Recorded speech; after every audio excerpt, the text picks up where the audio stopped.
اعوذ باللہ من الشیطان الرجیم بسم اللہ الرحمن الرحیم یا ایہا الذین آمنوا استجیبوا للہ وللرسول اذا دعاکم لما یحییکم واعلموا ان اللہ یحول بین المرء وقلبہ وانہ الیہ تحشرون واتقوا فتنة لا تصیبن الذین ظلموا منکم خاصة واعلموا ان اللہ شدید العقاب واذکروا اذ انتم قلیل مستضعفون فی الارض تخافون ان يتخطفكم الناس فآواكم وأيدكم بنصره ورزقكم من الطيبات لعلكم تشكرون صدق اللہ العظیم۔ آج کے درس میں تیسرا اصول بیان کیا جا رہا ہے کہ جب انسان عملی میدان کے اندر قدم رکھتا ہے تو سب سے پہلی چیز تو یہ ہے کہ ثابت قدمی ہو، دوسری اللہ اور اس کے رسول کی اطاعت، اور یہاں پر تیسرا اصول بیان کیا جا رہا ہے کہ یا ایہا الذین آمنوا، اے ایمان والو، استجیبوا للہ، حکم مانو اللہ کا، وللرسول، اور رسول کا، اذا دعاکم، جس وقت بلائے تم کو، لما یحییکم، اس کام کی طرف جس میں تمہاری زندگی ہے۔ تو یہ تیسرا اصول ہے کہ جب اللہ اور اس کے رسول تمہیں بلائے تو اس کے بلانے کی طرف پھر تم آ جاؤ، اور بلانے کا منشا کیا ہوگا؟ لما یحییکم، اس چیز کی طرف جس میں تمہاری زندگی ہے۔ اور زندگی کس چیز کے اندر ہے؟ کیونکہ اس صورت کا مرکزی خیال وہ جہاد ہے، جو موضوع ہے، مضمون ہے اس صورت کا وہ جہاد ہے۔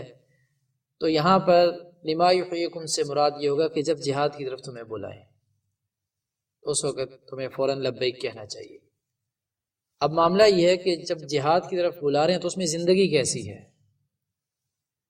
کہ جب انسان جہاد کی غرض سے نکلتا ہے تو اس کا منشا یہ ہوتا ہے اور اس کی مرضی یہ ہوتی ہے کہ میں اللہ کے راستے میں جب جہاد کے لیے نکلوں تو بہادری کے ساتھ لڑوں، اور اگر اس میں مارا جاؤں تو یہ میری خوش قسمتی ہے۔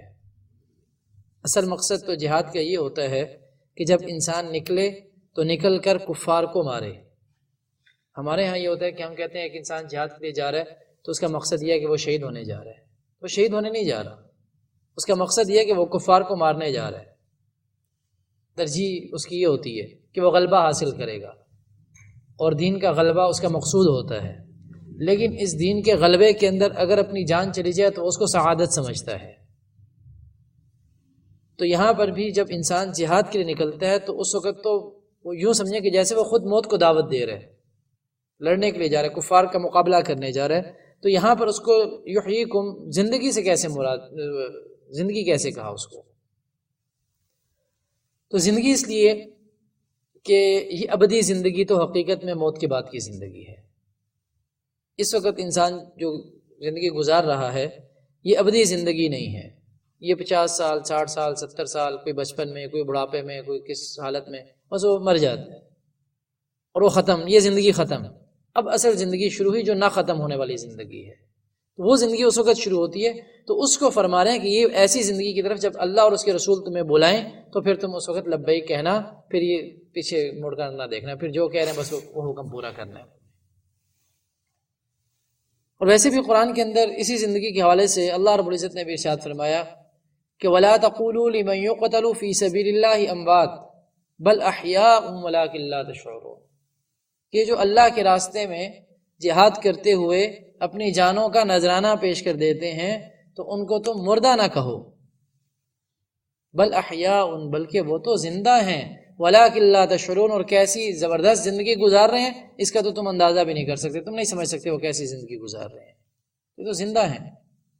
اور ایک اور جگہ فرمایا ولا تحسبن الذين قتلوا في سبيل الله اموات، یہ جو تم اللہ کے راستے کے اندر جو مارے جاتے ہیں، جو اپنی جانیں قربان کر دیتے ہیں اللہ کے دین کی سربلندی کے لیے، محنت اور کوشش، جد و جہد کے اندر، تو ان کو مردہ گمان نہ کرو، یہ نہ سوچو کہ مر گئے، بلکہ وہ تو ابدی زندگی اب جی رہے ہیں اور کمال کی زندگی جی رہے ہیں۔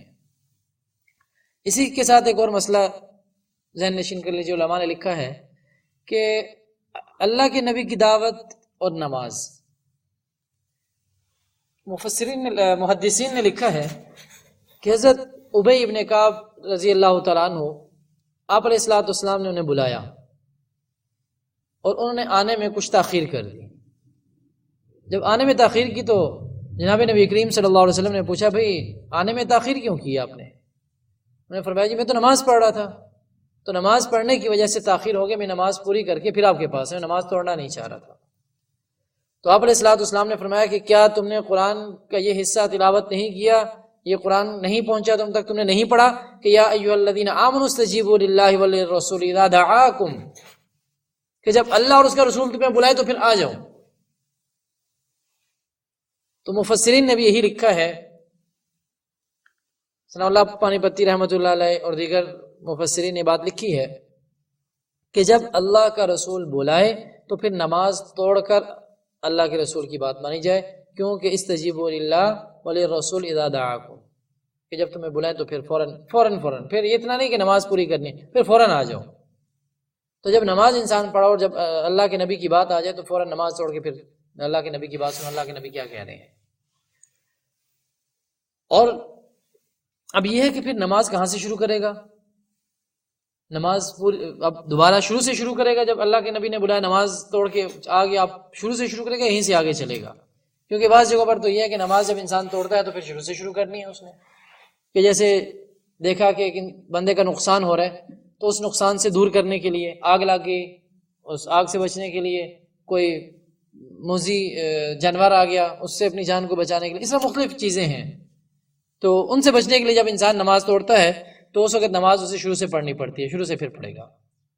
لیکن یہاں پر یہ مسئلہ لکھا ہے فقہا نے کہ جب اس حالت کے اندر نماز توڑتا ہے تو نماز کو پھر اس نے کیا کرنا ہے؟ شروع سے نہیں پڑھنا، پھر اس نے نماز کو وہیں سے شروع کرنا ہے جہاں سے چھوڑ کر گیا تھا اللہ کے نبی کی بات کو سننے کے لیے. اب وہیں سے نماز پھر پڑھے گا. بہرحال یہ ایک الگ مسئلہ ہے. تو فرمایا کہ جب اللہ اور اس کے رسول تمہیں بلاتے ہیں ابدی زندگی کی طرف تو پھر تم نے فوراً اس کو لبیک کہنا ہے اور فوراً اس کا جواب دینا ہے، اس میں تاخیر نہیں کرنی. وَاعْلَمُوا أَنَّ اللَّهَ يَحُولُ بَيْنَ الْمَرْءِ وَقَلْبِهِ وَأَنَّهُ إِلَيْهِ تُحْشَرُونَ وَاعْلَمُوا أَنَّ اللَّهَ يَحُولُ بَيْنَ الْمَرْءِ وَقَلْبِهِ، اور جان لو کہ اللہ روک لیتا ہے آدمی سے اس کے دل کو، کہ انسان اور دل کے درمیان اللہ رب العزت حائل ہوتے ہیں، اور اللہ رب العزت انسان کے دل کو جس طرف بھی پھیر دیں. یہی وجہ ہے کہ آپ علیہ الصلوۃ والسلام اپنی دعاؤں کے اندر اکثر یہ دعا فرمایا کرتے تھے، یا مقلب القلوب ثبت قلوبنا علی دینک، یا مقلب القلوب ثبت قلوبنا علی طاعتک. اس طرح کے احادیث کے اندر الفاظ آتے ہیں کہ اللہ ہمارے دل کو اپنی اطاعت کے اندر لگا دے، دین کے اندر جو اطاعت ہے اس کے اندر ہمارے دل کو لگا دے، تیری اطاعت ہم کرنے والے بن جائیں، دین کے اوپر ثابت قدم ہمیں کر دے. تو یہ آپ علیہ الصلوۃ والسلام اس طرح کی دعائیں فرمایا کرتے تھے، اللہ رب العزت سے دعا کیا کرتے تھے. وجہ یہ ہے کہ اللہ رب العزت کے ہاتھ میں انسان کا دل ہے، وہ جس طرف اس کو پھیر دے. اور یہ اللہ رب العزت تو اچھے راستے کی طرف انسان کو لگا دیتے، دونوں راستے اللہ نے بتا دیے ہیں.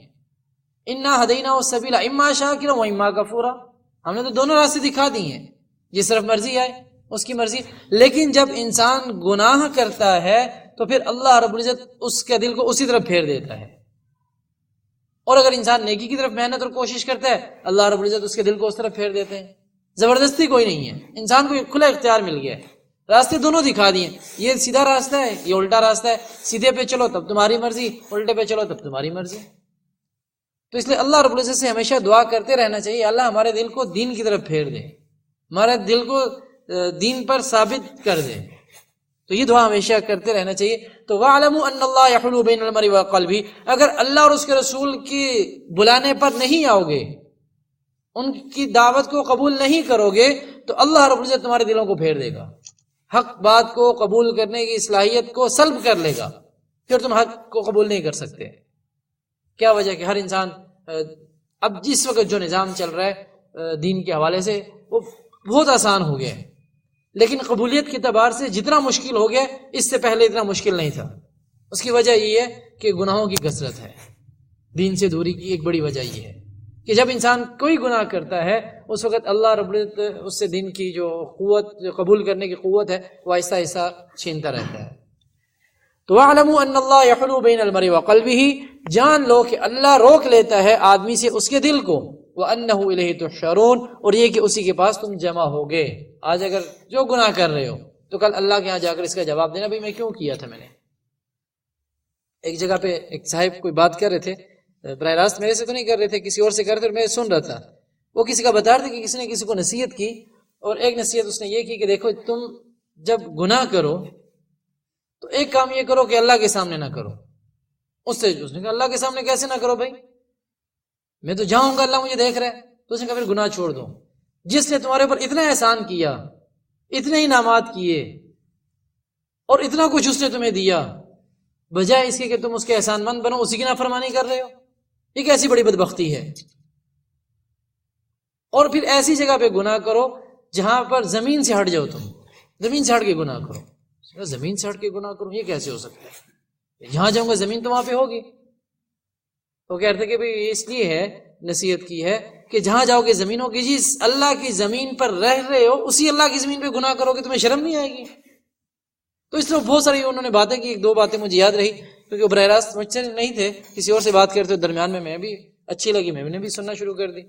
تو بہرحال اس سے گناہوں سے بچنے کی بہت زیادہ کوشش کرنی چاہیے، جتنا ہو سکے انسان گناہوں سے بچے۔ وَاتَّقُوا فِتْنَةً لَا تُصِيبَنَّ الَّذِينَ ظَلَمُوا مِنْكُمْ خَاصَّةً، اور بچتے رہو اس فساد سے کہ نہیں پڑے گا تم میں سے خاص ظالموں ہی پر۔ وَاعْلَمُوا أَنَّ اللَّهَ شَدِيدُ الْعِقَابِ، اور جان لو کہ اللہ کا عذاب سخت ہے۔ اب یہاں پر جو اس آیت کے اندر ذکر ہے وہ اس گناہ کا ذکر ہے جس گناہ کا عذاب انفرادی نہیں آتا، اجتماعی طور پر اس کی نحوست پھیلتی ہے۔ زنا کا گناہ ہے، اس بندے کے اوپر تو عذاب ہے ہی ہے، اس کی نحوست باقی لوگوں کے اوپر، پورے معاشرے کے اوپر پھیلے گی۔ اسی طریقے سے شراب نوشی ہے، جوا ہے، اور بڑے بڑے کبیرہ گناہ ہیں، ان کا یہ ہے کہ وہ اس بندے تک تو اس کی نحوست ہے ہی ہے، اس کے اوپر تو اس کا عذاب ہے ہی ہے، لیکن دنیا کے اندر رہتے ہوئے یہ ایسے گناہ ہیں جس کی نحوست پورے معاشرے کے اوپر پھیلتی ہے، پورا معاشرہ اس کی پکڑ میں آتا ہے۔ اس میں جیسے شرک ہے کہ اگر انسان شرک کرتا ہے تو شرک کا گناہ صرف اس کے اوپر نہیں ہوتا بلکہ پورے معاشرے کے اوپر اس کی نحوست پھیلتی ہے، اور یہ بالکل ہوتا ہے ایسا۔ اور یہ جو اجتماعی ہے یہ ریاستی گناہ بھی ہے، ریاستی فتنہ بھی ہے، ریاست کا فتنہ بھی ہے، یہ جو حضرت عثمان رضی اللہ تعالیٰ عنہ کے دور سے شروع ہوا تھا۔ کچھ لوگوں نے ریاست کے عہدے کو اور اقتدار کو، لالچ کو چاہا، اس کی لالچ کی، اس کی تمنا کی، اور پھر وہ جو فساد چلا اور آج تک وہ چلتا آ رہا ہے۔ اور اب آپ دیکھیں کہ اس وقت دنیا کا نظام کیا چل رہا ہے، ہر ایک بندہ اپنے عہدے اور اپنی وقار اور اپنی بلندی کے لیے محنت اور کوشش کر رہا ہے۔ اس کے اندر مذہبی طبقہ ہو تب، سیاسی طبقہ ہو تب، بلا تفریق ہر جگہ پہ یہی معاملہ چل رہا ہے، یہاں تک کہ لوگوں کی گردنیں کاٹ دی جاتی ہیں۔ یہ اجتماعی عذاب ہے۔ کچھ جماعتیں بنتی ہیں، ان جماعتوں کے اندر پھر لوگ شامل ہوتے ہیں، اور وہ لوگ وہ تو جنہوں نے جماعتیں بنائی وہ خود تو اس عذاب کے اندر مبتلا ہیں کہ وہ ایک دوسرے کی مخالفت کر رہے ہیں۔ جو لوگ اس کے اندر شامل ہو رہے ہیں وہ بھی اس عذاب کے اندر مبتلا ہیں، وہ بھی ایک دوسرے کی مخالفت کے اوپر لگ گئے، ایک دوسرے کے ساتھ بات چیت بند، ایک دوسرے کے ساتھ سلام دعا بند۔ بھئی تمہارا میرا سیاسی جو نظریہ مختلف ہے، تمہارا میرا مذہبی نظریہ مختلف ہے، لہٰذا تمہارے سے بات چیت بند، سلام دعا بند، آج کے بعد ہم مرنا جینا ختم ہمارا اور تمہارا۔ یہ اجتماعی عذاب ہے۔ یہ تفریق، جتنی تفریق بنتی جائے گی عذاب بڑھتا جائے گا۔ اب لوگ کہتے ہیں ہم اصلاح معاشرہ کے نام پر الگ سے تنظیم بناتے ہیں۔ بھئی اللہ کے بندو، اصلاح معاشرہ کے نام پہ الگ سے تنظیم بنا رہے ہو، انہیں لوگوں کی اصلاح کیوں نہیں کر لیتے؟ وہ الگ سے ایک تنظیم بن جاتی ہے، وہ الگ سے گروپ بن جاتا ہے، وہ اپنی الگ سے شناخت بنانے کی کوشش کرتا ہے۔ جب وہ الگ سے اپنی شناخت بنانے کی کوشش کرتا ہے، لازمی بات ہے وہ دوسروں کی شناخت کو مسخ کرے گا، تب اس کی اپنی شناخت بنے گی۔ تو اس لیے ان تفریقات سے ہٹ کر اب یہ جو ریاستی فتنہ ہے یا دیگر گناہوں کے بڑے بڑے فتنے اللہ رب العزت اس کی توجہ دلا رہے ہیں کہ ان سے ابھی اگر نہیں بچو گے تو پھر صرف فرد کے اوپر عذاب نہیں آئے گا، پورا معاشرہ اس کے اندر مبتلا ہو جائے گا اور پورے معاشرے کو وہ عذاب برداشت کرنا پڑے گا۔ وَاتَّقُوا فِتْنَةً لَا تُصِيبَنَّ الَّذِينَ ظَلَمُوا مِنْكُمْ خَاصَّةً، اور بچتے رہو اس فساد سے کہ نہیں پڑے گا تم میں سے خاص ظالموں ہی پر، خاص ظالموں پہ نہیں پڑے گا جنہوں نے ظلم کیا، کیونکہ گناہ خود ظلم ہے۔ ایک آدمی کہتا ہے میں کسی کے اوپر ظلم نہیں کرتا، نماز چھوڑ رہا ہے، وہ سب سے بڑا ظلم تو اپنے اوپر کر رہا ہے، اس سے بڑا ظلم اپنے اوپر وہ کیا کرے گا کہ وہ نماز چھوڑ رہا ہے۔ تو اس لیے یہ جو گناہ ہے یہ ظلم ہے، تو خاص ظالموں پر وہ نہیں پڑے گا، بلکہ اب جیسے نماز کے حوالے سے عموماً ہم علماء سے سنتے ہیں کہ اس کی نحوست 40 گھروں تک جاتی ہے، ایک بے نمازی کی نحوست 40 گھروں تک جاتی ہے۔ اب ایک بے نمازی کی نحوست جب 40 گھروں تک جاتی ہے تو جس گھر کے اندر اتنے ڈھیر سارے بے نمازی ہوں تو اس گھر کی اپنی نحوست کیسی ہوگی، اس گھر کی اپنی نحوست کا کیا حال ہوگا۔ اور ایک مشہور ایک واقعہ بھی ہے کہ اسی طرح ایک مولوی صاحب لوگوں کو کہتے تھے جی بھی نماز کی طرف لوگوں کے لے کر آؤ اور اس کی نحوست پھیلتی ہے، ہوتا ہے وہ ہوتا ہے، وہ کہتے ہیں یار عجیب آدمی ہے مولوی صاحب، پاگل ہو گئے ہیں، تو نماز اس نے خود نہیں پڑھی تو نحوست اس کے لیے نا، ہر گھر کی گھنٹی بجانے کی کیا ضرورت ہے بھائی نماز کے لیے، تمہارے گھر کی نحوست ہمارے گھر پہ بھی پڑھ رہی ہے۔ اب وہ ایک خان صاحب تھے، انہوں نے کہا یار ان کو تو بات سمجھانی پڑے گی، ایسے لوگ مانتے نہیں ہیں کہ بھئی میں اس کو کہتا ہوں نماز کے لیے، اور یہ نماز کے لیے نہیں آتا ہے، اور کہتا ہے کس کی نحوست ہمارے گھر پہ نہیں پڑتی ہے، ہم بھی دیکھتے ہیں کیسے نحوست نہیں پڑتی، اس کو ہم سمجھائے گا۔ اس نے کیا کیا، ایک گدھا مارا کہیں پڑا ہوا تھا، لا کے اس نے اپنے گھر بند کیا اور گھر کو تالا لگا کے چلا گیا۔ اب وہ کچھ دن تک تو ٹھیک ہے، پھر بو آنا شروع ہوئی، جب بہت بو آ رہی ہے، بہت بو آ رہی ہے، اب لوگ دائیں بائیں والے تنگ پڑ گئے، انہوں نے خان کو فون کیا، خان کہاں ہو؟ اس نے کہا ہم تو گاؤں گیا ہوئے ہیں۔ اچھا گاؤں کیا کرتے یار، واپس آؤ، تمہارے گھر سے بو آ رہی ہے۔ میرے گھر سے بو آ رہی ہے، تمہیں کیا ہے؟ یار ہم پریشان ہو رہے ہیں، تمہارے گھر سے اتنی بدبو آ رہی ہے۔ اس نے کہا ہمارے گھر سے آ رہی ہے، تمہیں کیا مسئلہ ہے؟ میرا گھر ہے، بدبو میری ہے، تمہیں کیا ہو گیا؟ اب اس نے بڑی منتیں ترلے کی، پھر وہ جو بھی ہوا برال خان سے کہا خان یہ کیا کیا تم نے؟ خان نے کہا ہم تمہیں کہتا تھا نا نماز پڑھو، تمہاری نحوست ہمارے گھر پڑھتا ہے، تو تم نہیں مانتا تھا، گدھا ہمارے گھر میں رہا ہے، تمہیں کیسے فرق پڑ رہا ہے؟ تو فرق پڑتا ہے کہ نہیں پڑتا؟ اس نے کہا ہاں یار پڑتا ہے، بالکل پڑتا ہے، یہ آئندہ میرے باپ کی توبہ نماز پڑھوں گا۔ تو یہ دوسرے گھر پہ نحوست پڑتی ہے۔ تو بہرحال یہ اجتماعی کچھ گناہ ہوتے ہیں جن کی نحوست باقی جگہوں پر بھی پڑتی ہے۔ اور پھر اللہ رب العزت آگے فرمانا وَاعْلَمُوا، اور جان لو، ان اللہ شدید العقاب، اگر یہ حالت کرتے رہو گے، اللہ اور اس کے رسول کی اطاعت نہیں کرو گے، ان کی فرما برداری نہیں کرو گے، اور دین کے اوپر ثابت قدمی اختیار نہیں کرو گے، اور جب اللہ رسول بلائیں گے اس بات کی طرف نہیں آؤ گے، تو ان اللہ شدید العقاب، کہ اللہ کا عذاب سخت ہے۔ وَاذْكُرُوا إِذْ أَنْتُمْ قَلِيلٌ مُّسْتَضْعَفُونَ فِي الْأَرْضِ تَخَافُونَ أَن يَتَخَطَّفَكُمُ النَّاسُ فَآوَاكُمْ وَأَيَّدَكُمْ بِنَصْرِهِ وَرَزَقَكُمْ مِنَ الطَّيِّبَاتِ لَعَلَّكُمْ تَشْكُرُونَ۔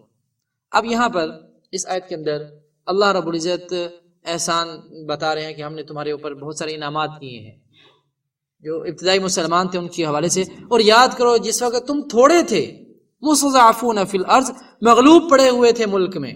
مسلمانوں کو بتا رہے کہ وہ پہلا زمانہ یاد کرو جب تم تھوڑے سے تھے، قوت افرادی تمہارے پاس نہیں تھی اور مال و دولت تمہارے پاس نہیں تھا، ایک قسم پرسی کی زندگی تم گزار رہے تھے، مستضعفون فی الارض، مغلوب پڑے ہوئے ملک میں تھے۔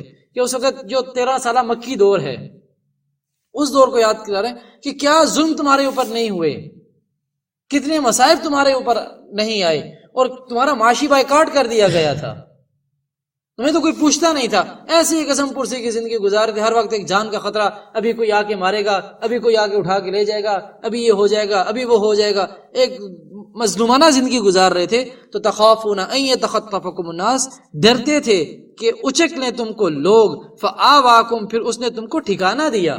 پھر مدنی دور شروع ہوا، اور مدنی دور کے اندر اللہ نے تمہیں عزت دی، اور پھر اللہ نے فاتحانہ طور پر تمہیں مکہ میں داخل کیا، اب تم فاتح بن کے داخل ہو۔ فآواکم، پھر اس نے تم کو ٹھکانہ دیا، وأیدکم بنصرہ، اور قوت دی تم کو اپنی مدد سے۔ اللہ کے جو احکامات آتے گئے تم ان کی اطاعت کرتے رہ گئے، اللہ کی فرما برداری کرتے گئے، تو اللہ رب العزت نے تمہیں پھر اپنی مدد سے نوازا۔ یہ اللہ کے احکامات کو پورا کرنا اصل میں اللہ کی مدد کو لینا ہے۔ اللہ کے جتنے احکامات ہیں ان کو پورا کرنا، یہ جتنے ہم اعمال کرتے ہیں یہ اصل میں اللہ کی مدد کو لینے کا ذریعہ ہے۔ نماز پڑھ رہے ہیں، روزے رکھ رہے ہیں، زکوٰۃ دے رہے ہیں، حج کر رہے ہیں، ذکر اذکار کر رہے ہیں، تلاوت کر رہے ہیں، یہ سارے کیا ہیں؟ یہ صرف اللہ کی رحمت کو اپنی طرف متوجہ کرنے کے بہانے ہیں کہ اللہ ہم بھی کچھ نہ کچھ تو کر رہے ہیں، ہماری طرف بھی متوجہ ہو جائے، ہماری بھی مدد کر دیں، ہم بھی مسئلہ میں پھنسے ہوئے، اور یہ جو کچھ تھوڑا بہت ہو رہا ہے یہ اللہ کی مدد کو اپنی طرف متوجہ کرنے کا ذریعہ ہے۔ وَرَزَقَكُم مِّنَ الطَّيِّبَاتِ، اور روزی دی تم کو ستھری چیزیں، کہ حلال چیزیں، کیا تھا کچھ بھی کھاتے رہو، کچھ بھی کرتے رہو، کچھ بھی نہیں تھا، لیکن اللہ نے ایک حلال نظام بتایا کہ مردار کو نہیں کھانا، جب جانور کو ذبح کرنا اس کے اوپر اللہ کا نام لینا ہے، اور وہ کھانا ہے جو اللہ کے لیے ہی کسی نے قربان کیا ہوا ہے، اور اس طریقے سے جو احکامات ہیں حلال روزی کے۔ وَرَزَقَكُم مِّنَ الطَّيِّبَاتِ، اور روزی دی تم کو ستھری چیزیں، لَعَلَّكُمْ تَشْكُرُونَ، یہ سب کس لیے تھا؟ یہ جو ہم نے اتنے انعامات تمہارے اوپر کیے، تم قسم پرسی کی زندگی میں تھے، اور پھر یہ ہم نے جو تمہارے اوپر اتنے سارے انعامات کیے، یہ سب کس لیے تھا؟ لعلکم تشکرون، تاکہ تم شکر کرو، اور جب تم شکر کرو گے تو ہم تمہیں نعمتیں تمہارے لیے بڑھاتے چلے جائیں گے، اور اگر ناشکری کرو گے تو ناشکری کے لیے اللہ رب العزت نے فرمایا کہ جو لوگ ناشکرے ہوتے ہیں ان کو ہم بڑا زبردست قسم کا عذاب دیتے ہیں۔ لئن شکرتم لازیدنکم، تم ہماری نعمتوں کا شکر ادا کرو گے تو ہم بڑھائیں گے ان نعمتوں کو، ولئن کفرتم، اگر ناشکری کرو گے تو ان عذابی لشدید، تو یاد رکھو کہ میرا عذاب بڑا سخت ہے۔ تو اللہ رب العزت سے دعا ہے کہ اللہ رب العزت ہم دین کی قرآن کی صحیح سمجھ نصیب فرمائے۔